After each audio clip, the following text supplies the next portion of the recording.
first of all, what is future value used for? That's what I wrote right here. This is used for investments. And that's probably not something, as if you're a high school student, that you think a whole lot. I don't think about right now. But when you do start to move beyond high school and you either go to college or you go to a trade school and you start working full time, you're going to want to save either money to be used later or money for retirement. And so there are some words that you might not be familiar with that are those kinds of an account. Annuity is one of them. A mutual fund is typically an investment. An IRA stands for individual retirement account.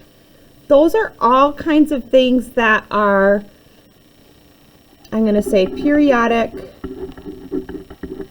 payments, typically used for then to refund or to fund a retirement. Okay. Now, I know that there are online loan calculators and these kinds of calculators, but we're in math class, so we're gonna actually use the future value formula to calculate those things. So the formula that we're gonna use is that the future value, FV, of an investment, so this would be the amount that we wanted to totally save once the account had matured, would go there, equals R, make it a capital R, times, and then I'm going to put a bracket here.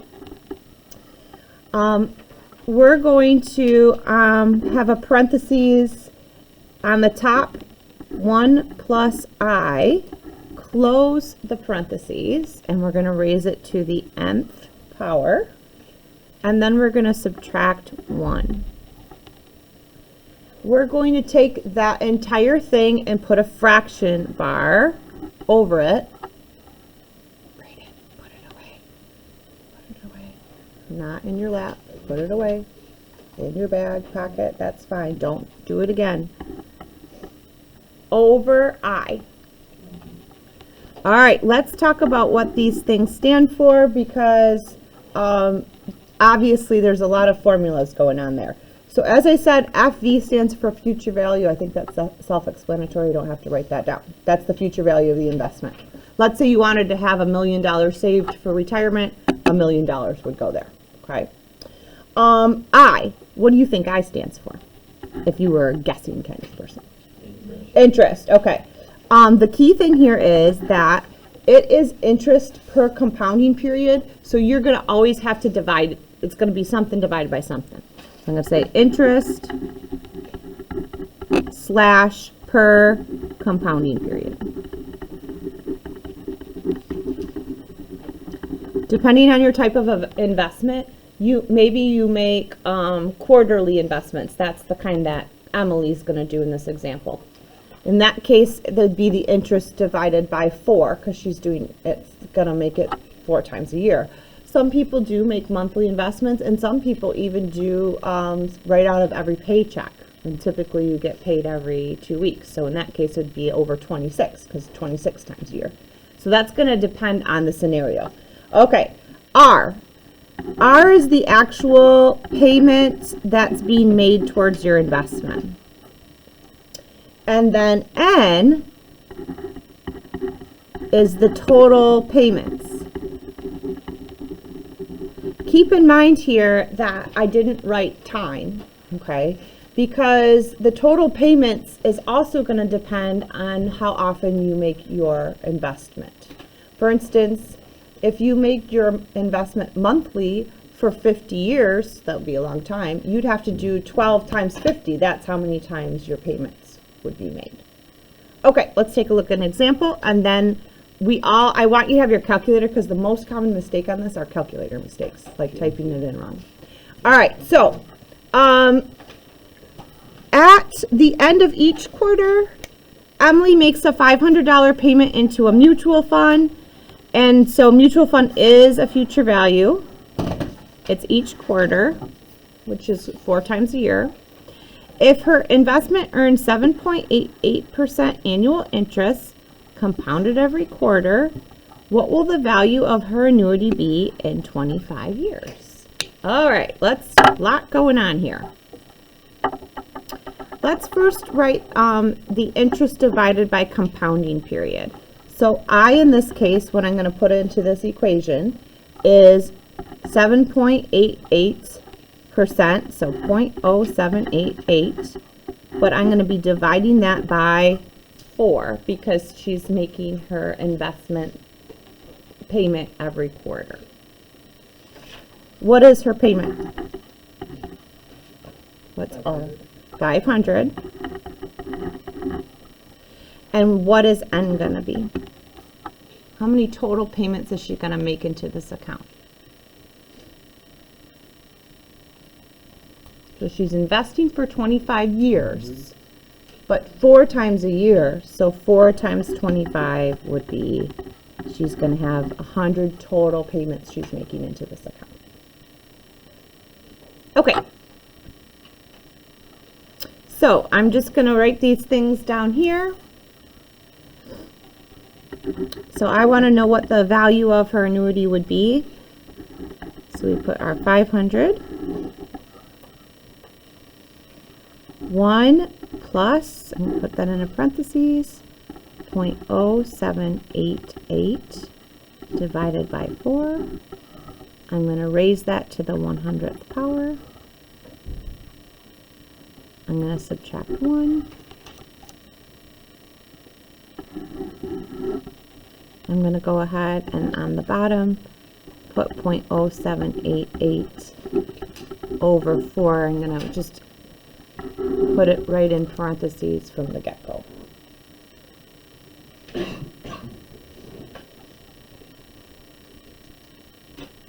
Okay, are you with me? So if you're thinking of just mathematically order of operations, if you were doing something, you would start with parentheses, and inside the bracket, you'd go further. So the very first thing I tell students to do is I'm going to start with this. And I typically go, just keep things stored in my calculator, try not to round, and your calculator does a good job of storing things. So what I do is I'm going to do this parentheses, 1 plus 0.0788 over 4, and I'm going to raise it to the 100th power. Okay.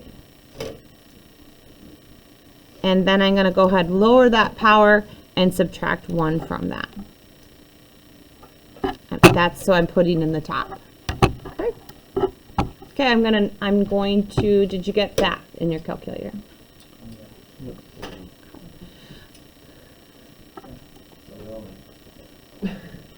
All right. So stubborn. I'm now going to divide that by my bottom. Make sure to use parentheses, guys. So 0.0788 divided by 4 in the bottom. And then I'm finally, so that's basically what I just calculated here, because I've divided it, is what this whole bracket is 306.3269.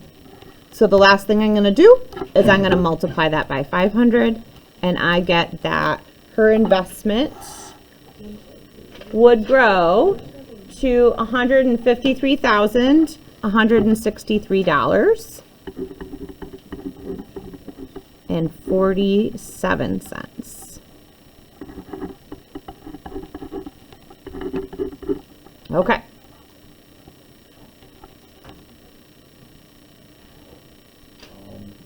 The type of that is no.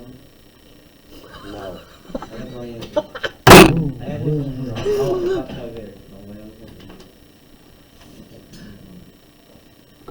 Go.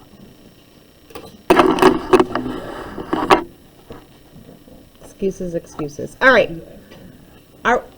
Those of us who are using the correct calculator, are y'all with me? Yes. Okay. All right, let's talk about present value.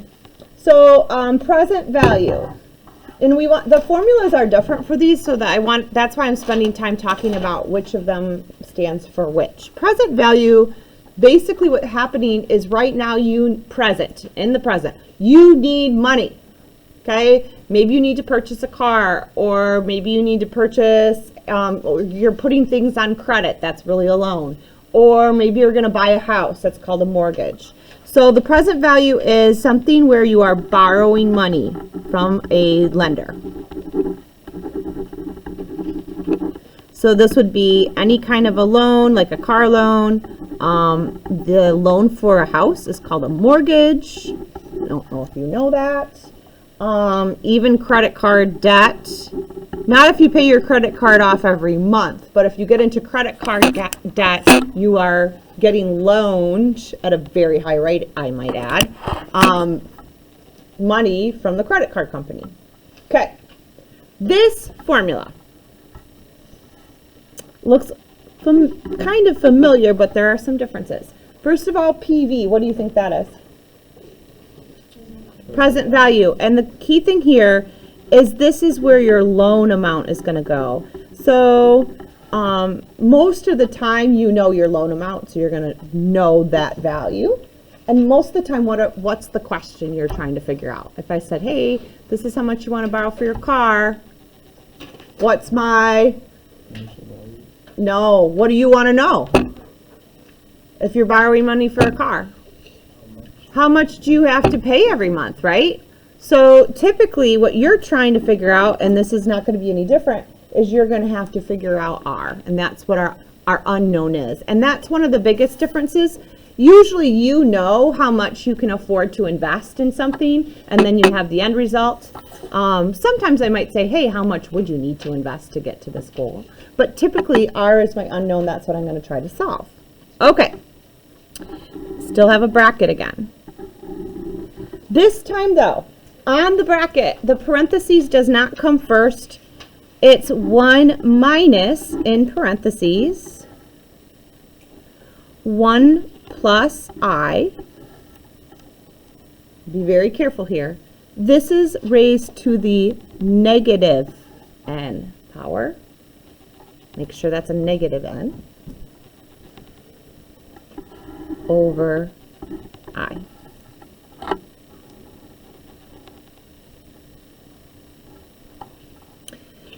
Okay.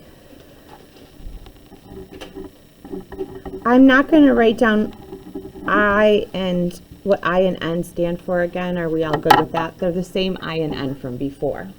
So I is going to be divided by the compounding period. N is the total number of payments you're making. Okay. Do you guys have that written down? Carlos purchases a pickup truck for $30,000. What are the monthly payments for a 5-year loan? Okay, so I want a monthly payment, 5-year loan. Ooh, what do I do with a down payment? And an annual interest of 8.5%. Okay. Do you understand what a down payment is? Okay. A down payment is cash you bring to the table, okay? So if I put a down payment of $2,000, how much is the loan for? 28 grand, okay? So all that means is in this loan amount, I'm going to put $28,000.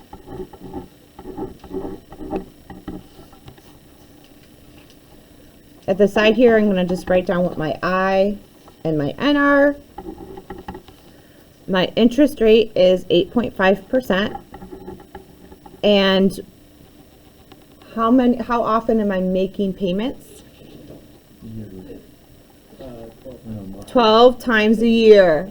So careful though, the interest is per compounding period. That's going to be divided by 12.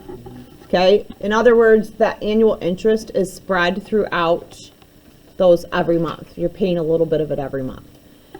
But yes, you're right, Brayden, that N would be multiplying the 5-year loan times 12. And so what happens in that kind of loan is you're going to end up making 60 car payments.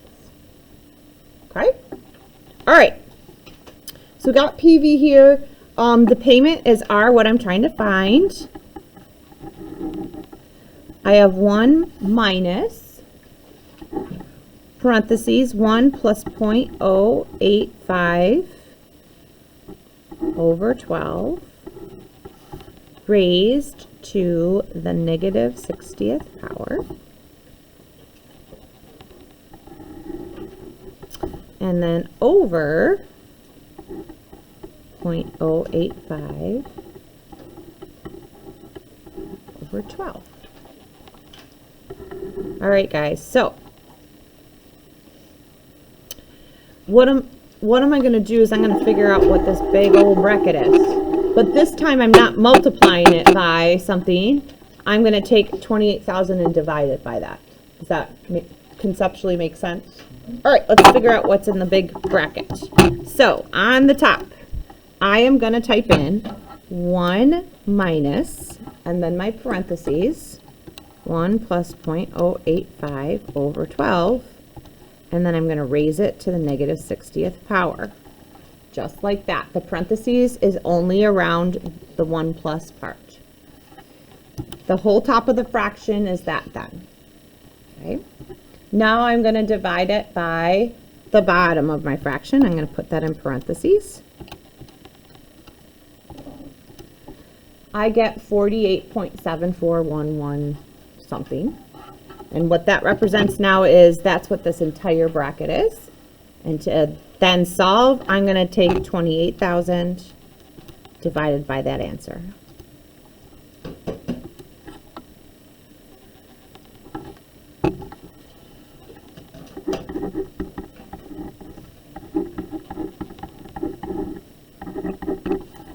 Okay, so your payment is $574.46. Questions on that? Okay. All right.